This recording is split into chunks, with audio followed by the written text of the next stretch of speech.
So what we're gonna do today is dive into the numbers again. I've done this in a couple past videos, and ironically, every single time it's very similar. But we're gonna dive into a couple other analytics to show you why these numbers are the way they are. So first and foremost, I'm gonna be utilizing the seller. When you come down to selling a property, it's very important to understand when you're gonna get top value for your dollar. So let's hop into the charts here, and we're gonna first look at the average sold price of every single month. So as you can see here, we are gonna start in 2024. January is the worst time to sell your house because you can see it's also the lowest sold price of the year.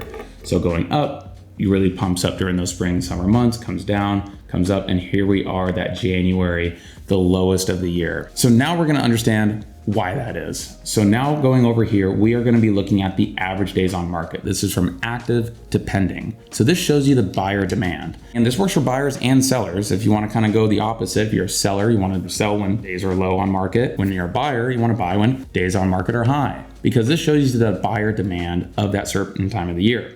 And it's like clockwork. Every single year, you can see this correlation. Starting in 22, that April is gonna be that low, going up to that January and high, down to that June, July, that summer rush, and then back up again, down during those summer months, and back up, down, and then look at us now. I mean, it is a fire sale right now, and everyone sees it. It's because it's just the time of the year. Everyone thinks the sky is falling, real estate market's crashing.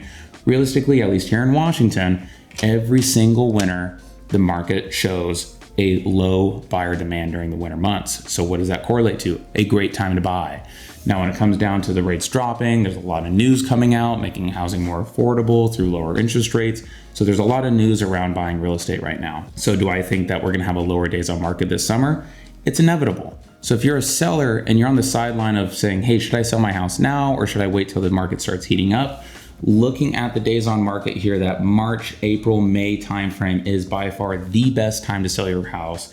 And not the worst time to buy a house, you just gotta work a little harder to find that good deal.